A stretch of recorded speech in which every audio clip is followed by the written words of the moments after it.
Welcome to the Week 12 in review BONESTORM. Topsy-turvy week. Look at Tyreek Hill going upside down in an attempt to do a full flip, but he kind of flailed at the end there, much like my team did by not starting Justin Jefferson. But that's coming later. Let's get to the topics of the day. The topic du jour, first game out of the box, you versus Wifey Poo. Is mine. Well, she did what everybody else has done. She has a very good 162.2 to my measly 124, I guess. Put my best foot forward. Didn't work. She's got Deshaun Watson out the gate at 43. Henry piles on with another 40 and a half, and Samuel gets 26, and that's just for top three. That's 100 points right there. She almost doesn't need anything else. Yeah, you were definitely bit by the COVID bug between Lamar Jackson and Mark Andrews hosing you with that game. They could have came in and helped out a little bit, but they chose not to. Deshaun Watson with an absolutely huge day against hapless Detroit with 43 points. That was near perfect. Derrick Henry with the cranberry sauce on top of the turkey for 40 points. So, yeah, that's all she needed were those two. Debo came in to help mop things up, but a pretty big day for her. You had one nice point with Jarvis Landry had a very good day in that 30, Browns. Right, and Ronald Jones was no slouch with that nice sneaky touchdown he got. What about the long in the tooth, Adrian Peterson? Well, yeah, hey, that old man came in and did it well. He was looking for a turkey leg, but not enough to beat the mighty Malibu Stacy. So congrats. Yeah. You are now in the 2 seat, but that could change this week. Let's move to the next game. The Scorched Doubtfuls versus Mr. Todd Young-Ho.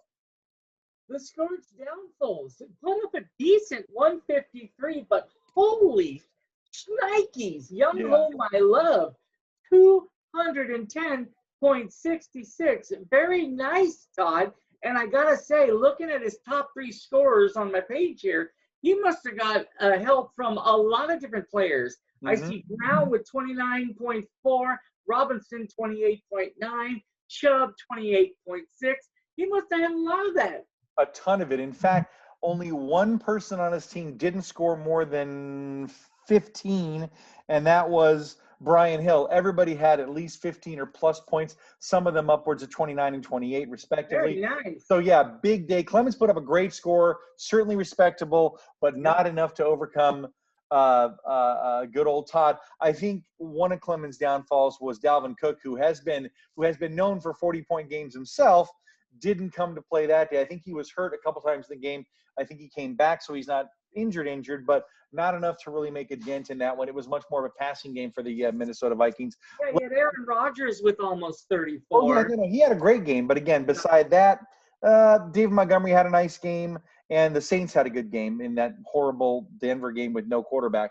Let's move on to the one player. I got a little too smart for my own good. Putting Phillip Rivers in, that was okay. Putting Justin Jefferson on the bench, that was a mistake that would have made the difference. Go ahead and give me something. About that. The meaty haunches, 142. Take down the Impossibles who scored 122. Matthew, you know you're having a tough week when your number one scorer is your defense. The Miami Dolphins with 21 points, followed by Phil Rivers with a respectable 20.8. And Calvin Ridley making the podium here on your team at 17.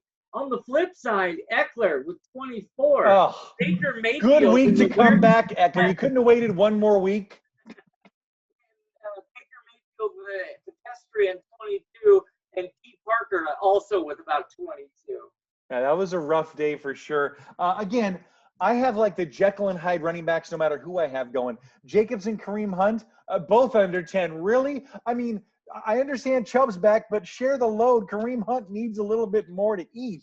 And Michael Pittman, oh boy, that was a big miss. 2 big weeks. I bet on a third, and it came up snake eyes for Dickey. So congrats on the score, Joe. I don't know what it did to you in your division. We'll get to that in the standings. But I am in a win and in type situation right now, so I put myself behind the 8 ball, not helping myself out at all, getting a little too cute at the end. Let's move on to y'all sister versus Miss Cat. The gentleman for Carterleys almost get a win, but she went up against the mighty Wild Poopers, who secure the win by 8 points. She as in Cat had a great day from Will Fuller. Look at that. Mr. PED suspended for the rest of the season, Will Fuller. But yes, I saw cheater. that. Hope I you didn't saw get that from Notre Dame. Metcalf at almost 30, and then Russell Wilson at a below average 60. Oh, On the ugly. flip side, Terry got 27 out of Robinson, Carson Wentz, pedestrian 22, and Mike Evans an even 20. Not enough, though. Yeah, not enough. I mean, it came all the way down to old Chase Claypool, who we all love from Notre Dame and now Pittsburgh, respectively, who, with every catch he had, I was cheering on that Wednesday afternoon game, which was stupid to watch on the middle of a Wednesday. Thanks, whining Ravens. But I kept thinking, just keep catching him, just not too many. Just let's not go crazy. There was a couple of long ones that I was like, oh, that could be. Oh, he dropped it. Okay, I'm sad but happy there. I'm like, no, throw to somebody else. When Ben hit Juju with the touchdown, I couldn't tell who it was at first. Then I looked, I'm like, oh, thank God it's Juju. It's not Chase. Okay, we're okay there. So sorry, Terry. I didn't mean to root against you, but I had to because I need a spot. You are currently leading, but everything's in jeopardy this weekend, so you can't slip now. Let's move on to the Braille Bombers versus the mighty Love, Hugs, and Ice Cream that was not so lovey or huggy. Yes, Love, Hugs, and Ice Cream. Greg puts up a very decent 152. Takes down Mama, who was able to muster 85 points. We have two Dickies who both had high-scoring defenses as their number one producers on their team. Mama had 20 points from the Rams, 18 from Hilton, and 10.8 from M. Jones Jr. Greg, on the other hand, gets 27 from Cooper. Kenyon Drake brings him 24, and R. Anderson with nearly 19 and a half. Yeah, Robbie Anderson. That's the guy you should know, but you don't. I mean, I don't know who is going to win the award for most disappointing in the draft class, but Ezekiel Elliott's got to be near the top of that list. Now, I understand. Saquon Barkley? No. But that's an injury. That's different. This guy's still playing, and he sucks. Okay? If your guy was on the field and scoring 2.9, then yes, he has an argument. He's out. That's different. I'm saying somebody who is currently playing. I understand they have no quarterback. You said disappointing. I'm disappointed. Okay, I know you're disappointed. Anyway, rough day for Mom. Philip Lindsay got hurt in that horrible game against the Saints when Denver had no chance of winning. Because, again, the NFL, when it comes to the Ravens, hey, we'll move it to whatever you want. Denver, I don't care that you have no quarterbacks. Get out there and play. It's like, but, sir, I don't care. Get your running back or your wide receiver to play quarterback. Okay, Roger, here we go. So let's just shuffle out there and make a crappy entertainment. Congrats to Greg. Let's move on to Jason with the big score for your brother.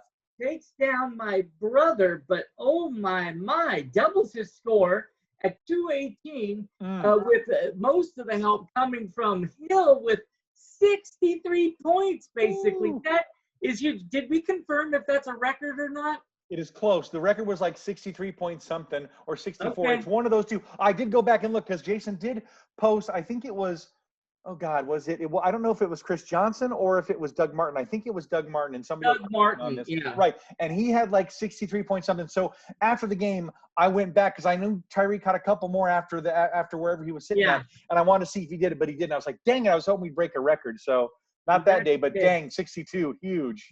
Yeah, and didn't hurt getting 38 and a half from Gibson. And, almost 28 from Tom Brady. Yeah. 218 does not break the all-time single game point 221 record. Still out there. Somebody's got to get 222 one year. It might happen. Springfield gets, again, maybe not a surprise, but a welcome confirmation for Patrick Mahomes after last year. He's had a bunch of 40-point plus games for my brother, but beyond that, not a lot of help. Hines gets him 17.5 and Jones only 10, and that's his third best player. Yeah, everybody fell off for him this week. That's for sure. He starts the Tampa Bay Buccaneers that gets him -1 when the Steelers would have had him 23. But again, other than that, he did a pretty good job starting who he had. Yeah, wouldn't have helped him in the end. But yeah, no, Patrick Mahomes is having a great year. Good scoring for him that way. But yeah, the rest of them didn't come to play. And much like Trump's lawsuits, Johnny goes down in flames. Let's move on to the standings. And much like those lawsuits, there's no evidence of a full roster on Johnny's team. He still has 2 open spots on his bench. Oh, Waiting for gosh. the last week to surprise everybody. He's going to bring in two new people. One of them is named the Kraken. That's all I know. He gives The a Kraken. preview of who's All coming right. up. Let's go through this. Brockway. Oh, We got a two-way tie in first. The Scorched Doubtfuls are ahead of the Gentlemen Four Quarterlies, although they both have the same record, 7-5, and just one game back is the Unpossibles at 500. He is 6-6. In Ogdenville, again, another two-way tie at the top and another one game back, 6 exact same. in last. So we've got the Layton brothers tied for first with Todd right on their heels. Okay. And equally close, but not contested first and second in North Haverbrook. We got C3 Popo still one game ahead of Cat at 8-4. Like I said, Cat's got 7-5. And yours truly a league worst 2-10, and the losses continue to mount.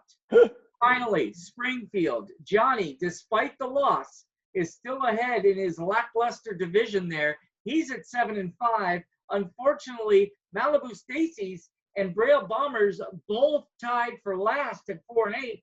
However, Malibu sneaks ahead of Braille Bombers this week, and they are, well, they're tied for the playoff spot. So it all comes down to this weekend, which we'll talk about in a moment. That's right. And, you know, you can say lackluster. I agree with the Springfield and Johnny. But Johnny 7-5 matches every other division leader except for Jason. So it's not like his record was bad. It was just he didn't have much competition behind him. I give you that one. But literally, going to this weekend, the only person not playing for something other than you, obviously, is Johnny. He has the division locked up. Congrats, Johnny. That is your division. You've had it for a while now. Should have announced it when it happened, but congrats.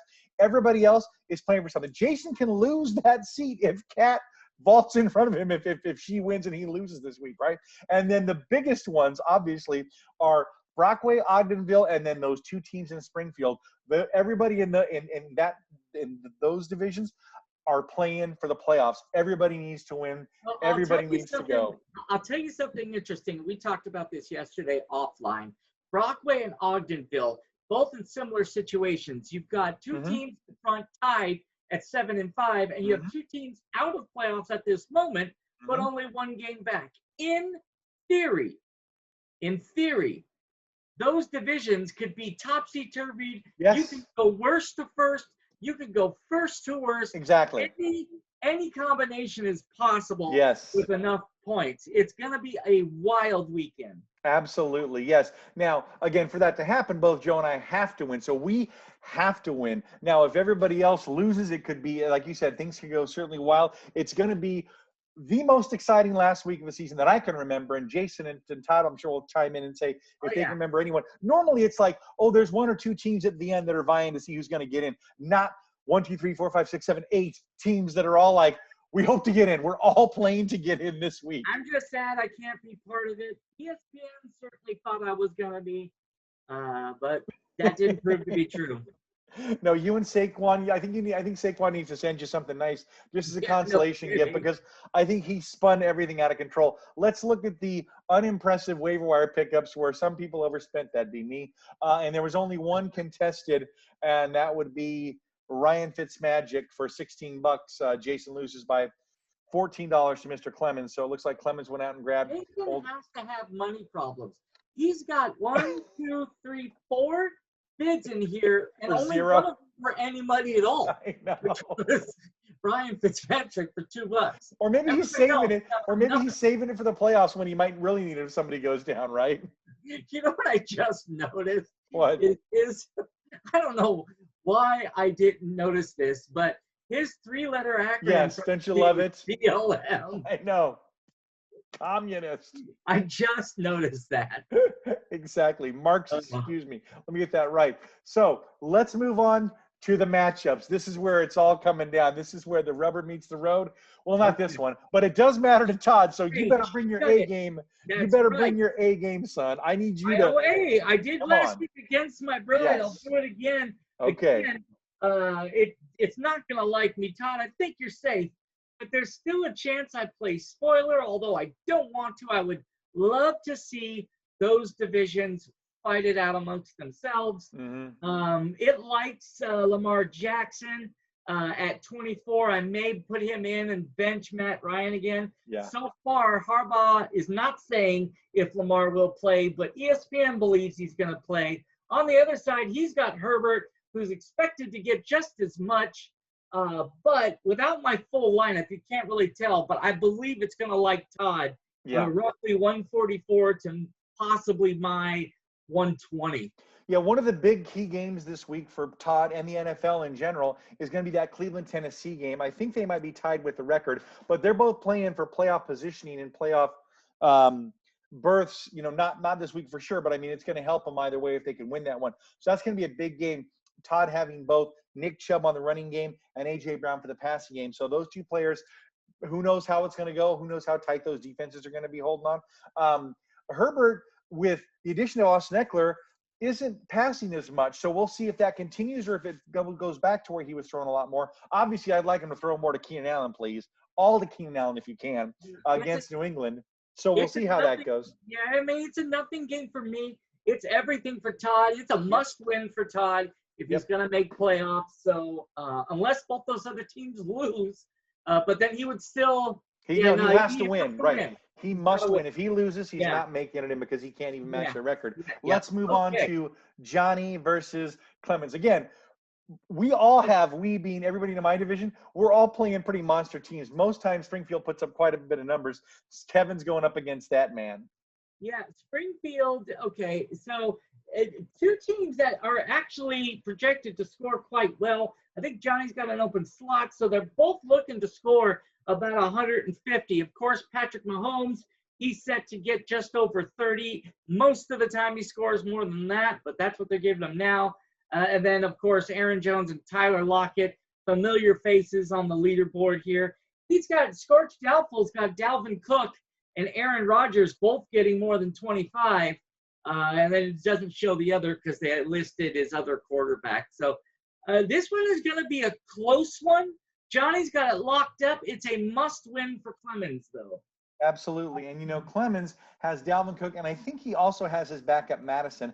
And that may be a case where he has to play both of them or choose one because Dalvin Cook's been dinged up a couple times, and he's listed as questionable, at least when I did this. So if he goes or doesn't go, even if he does go, if he's not 100%, that could be a big hurt on Clemens. That's going to have to be one he's going to have to closely monitor, see how that goes. And we'll see how Aaron Jones, who played – even though the Packers rolled last week, he didn't get many. I think he got like 10 points. So Johnny needs him to play well if he's hoping to play spoiler to Clemens trying to make it to the ball. Let's get to my game versus Terry. Oh, this could not be better. Division game to decide it. Okay, we've got the Unpossibles. I'm sorry, Unpossibles. Dude, could you get closer to your mic? You kind of sound far away. Yeah, it's right here in front of me. I'll try not to turn my head. Yeah, get closer. Swallow it. I'm in it. I'm up to it.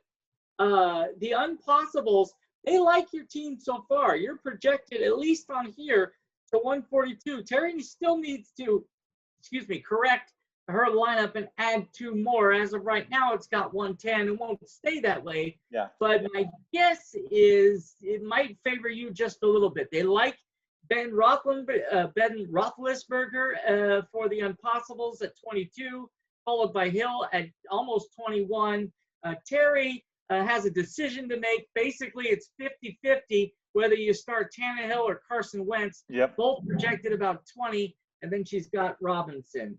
This is the game of the week. I'm calling this one because a lot of the other games, it doesn't mean much for one team, but it's a must-win for the other. Mm-hmm. This one, you've got two teams. Yes. This decides the whole thing. Yes. It's gonna be exciting. Yeah, I'm really hoping that Brandon Cooks lives up to his number one reputation with Fuller out. He's going to be the number one with Deshaun just on a tear. I hope he keeps lighting it up through the air to help my man Cooks.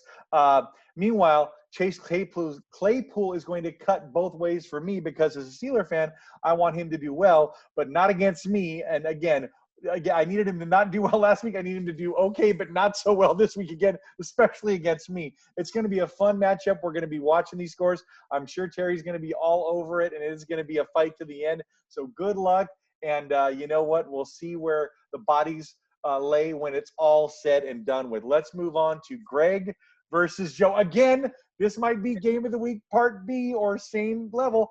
Wait, are they in the same division? Yes, Yes, they so are same at 1 thing. and 2. So this is very interesting because one has to deal the other the crushing blow, and if Tom Yes. wins, Yes. then who knows what happens. This is a crazy one. And if you look at the scores, they both got full lineups, and it's got them projected 143 for Greg to 148 for Joe. Josh Allen, they like at 25, almost 26. Stephon Diggs at nearly 19, and DeAndre Hopkins at 16.3. For Joe, they like Eckler.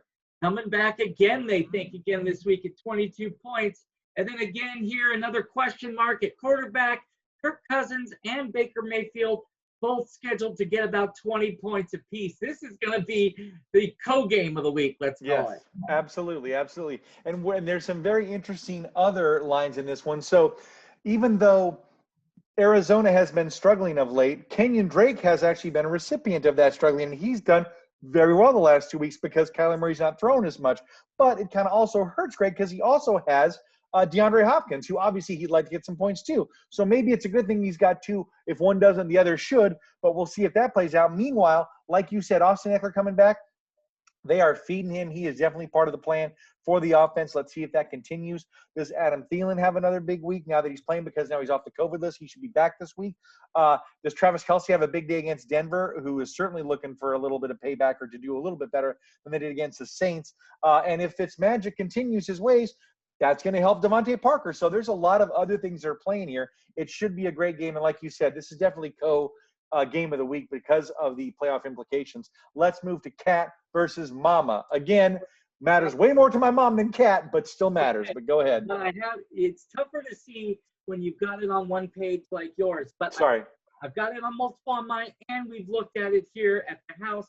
I'll tell you what's interesting about this game and the next game, if it's all that way. All right. The Wild Poopers are already locked in. However, they might be playing for seeding. They could win the division. She could win the division and get the money. Right. There's money at the division winning. Right, and playoff matchup implications. Yes, and to beat her dad.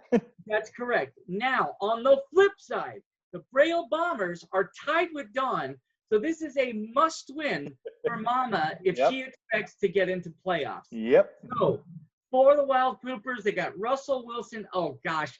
I hope she doesn't get taken down by her normal. I know, right? How much is that going to hurt if it happens? And then both Alvin Kamara and Metcalf both scheduled to get about 18 points. For Mama, they like Kyler Murray, 22, almost 23.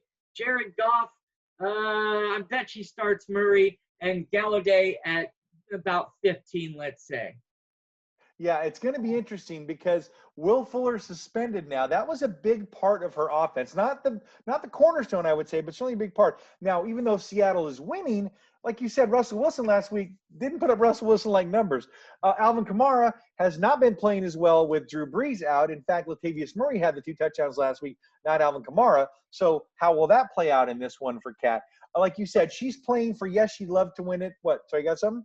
No, yes, and don't switch this. Don't switch the slide. Go ahead. Okay. So we'll see how that works out for Kat. Meanwhile, my mama's side, right, Kyler Murray has not been the Kyler Murray of late. He really needs to come back if she's going to work him or put in golf, and he has to have a big day. Ezekiel Elliott, the man got paid. How about you pay back by playing a little bit more? Phil Lindsay, questionable. We're not sure. T.Y. Hilton had a good week last week, but he's been disappointment all year. Galladay's been injured most of the year. She has dealt with a lot of injuries, but sometimes it hits and it works for her. We'll see if this is one of those weeks. Obviously, I'm rooting for her. Sorry, Kat. She's my mom. What were you going to say before I move on?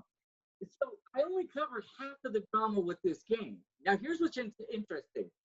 Mama is tied with Don. I mentioned that. They're both tied on their records, and this is for who's going to go to playoffs basically in that division. In an odd twist of fate, Mama plays Kat. Dawn plays Jason. Two people who are already in playoffs. However, they're both playing women who must win to have a chance to get into theirs. It is so odd. It just seems like, You know, couldn't have how does scripted it this better, work right? out? It's not like at the start of the season we knew how this was going to The roll whole out and we thing. changed things. Yeah, for a few weeks there, we had all these crazy back-to-back Yes. games, Hmm. and then all of a sudden you get to this. You've got you and Terry Perfect. going out for first. You've Yeah. got teams who are already in, but could certainly play spoiler Yep. to either Mama and Dawn. It just depends. Let's see where you go next. Maybe it's the Jason game. No, it's the Stacy's and It is. C3. Yeah, That's okay. it. Right. Got That's it. it. Jason. So Right. this is the other part of the Right. story. And Hmm. if you look at these teams, very closely matched, except it still shows Jason needs to fix one of his slots. Yeah. But as of right now, very, very close. Dawn absolutely needs to win if she expects to get into playoffs. I guess there's a chance if they both lose and it goes to points. I have no idea. We'll have to see how that plays out. For Dawn, they like Deshaun Watson, obviously at nearly 24.5 points. Henry, they think is going to get 21.5. For Jason, they expect a repeat from last week, or at least something good. They're putting down 21.5 for him. Adams at 21. So he must not have a quarterback in that slot. Yeah, he doesn't. Yeah, nope, he doesn't. Okay, You're right. okay, You're right. okay. Yep. So we'll see what fleshes out that way. I don't predict Tyreek Hill to have another 60-point game. He could have easily a 20 or 30 for sure, but I doubt he'll back-to-back 60. But Jason's got so many flipping weapons. Antonio Gibson's having the rookie running back year for sure. Devontae Adams has had great games. Michael Thomas lacking Drew Brees. I don't know. We'll see. Chris Carson's had a good one. I don't know if it's talking to be Tom Brady or whoever he's going to put in, but maybe it'll be Fitzpatrick. I don't know. It's going to be fun to see what happens between these two. Meanwhile, Dawn needs to play the game of her life. Deshaun Watson needs to bring it like he has. King Henry needs to run downhill against Cleveland. Miles Sanders needs to do something against Green Bay. It's going to be great to watch this. She has a lot of pieces that can get it done, but it's a case of will they do it this week or not? Oh, that is the last one. So let me stop sharing here. That was an exciting wrap to it. So we're down to the last week of the season, and it couldn't be more exciting. Everything's on the line for 8 teams. It's going to be great. Kevin's sitting back there with his popcorn like I don't know, was it Terrell Owens with the popcorn for the Niners, just eating that, watching all these people battle it out. I know you're going to be – will Dawn make you wear the cheerleading outfit to cheer for the Stacys during the game? And if so, can you film it? I will if it would help. My popcorn is extra salty, made that way by my tears, but it's still been fun to watch. Again, I hope I don't play spoiler because I'd rather see teams decide it on their own like every other game this week. Seems like teams have, well, I guess his destiny's in his own hands. And if you were wanting to get into playoffs, Todd, I'm talking directly to you. Is there another team you'd rather play? Not really. If you gotta get in, if you have to go in, why not walk over Kevin's carcass that's already been trod upon? You're like the guy that's been run over in the bad movie that keeps getting run over by consequential cars. Yeah. You're just moving along down the highway. So let's see how it goes. I'm sure everybody's going to be tuning in, and I can't wait for the smack talk on the text line. That has proved to be very fun. This weekend. It's going to be fun. It's going to be a very fun week, and good luck to everybody. I don't need to tell you to set your lineups because other than you, it matters for everyone. So, Kev, don't forget to set your lineup. I hope a couple of them, and I don't know if this is true. I didn't go look, but I hope a couple of them go down to Monday. That's the worst. There's nothing worse than that. I know. You're right. Well, they will. They will because Terry has Chase Claypool, and that game was moved to Monday night. So that's going to be one of them. And get this. There's certainly a good chance that some of these teams could be tied. Yes. And it might come down to points. What happens if it's so close? You got to wait till like Tuesday to see if there were any adjustments from the weekend. Oh, it's gonna be like waiting for it to be recounted. I wonder what that's. Oh, I know what that's like exactly. So yes, people in Georgia do it. We're gonna have to wait for Georgia to finally file, and we found some other ones. Wait, hold on. There's more under this desk here. Hold on, we just got 200, and they're all for Biden. Could you believe it? And if you score well this weekend, I would keep your eyes on the after hours points. Big, massive dumps. Exactly. Look for the midnight dump of Matt. You had 91 points at 8:00 at night West Coast time. Somehow you have 1,000 points. I don't know how that happens. I don't think anybody's even scored 1,000. Does Dominion run the ESPN fantasy? I've called Dominion to help with our software backup on Sunday night in case we have any problems. Where's that guy? He's out of the country who's running the thing, so he can't be there to answer a question. I'm sorry. We're going to put his lawyer in Johnny Fingers. Yeah, Cindy Powell's on the phone. Does anybody know who that is? She's joined early. She'll be taking the spot. Camp Krusty's legal representative. We'd like a recount of the whole season. Because yeah, 2-10. 2-10 did not happen. It didn't happen. It's all lies. It's 10-2. I should be winning all of it right now. Week 2, I had this one. Important people in politics told me, Kev, you got it one. I think it was Jeff. Big massive dumps. I think it was Jeff Galooly who took out Saquon's knee. It wasn't anybody. He walked up on the sideline. You didn't see it. Somebody was blocking him, and he just took him out right at the knee for Kev. He's down. All right. Well, hey. So for Kevin Heath, this is Matt Dickey saying, wait, no. So for Kevin Heath, this is Matt Dickey saying, set your lineups, Kev. Take us home. Stay classy, Bone Storm. Yeah.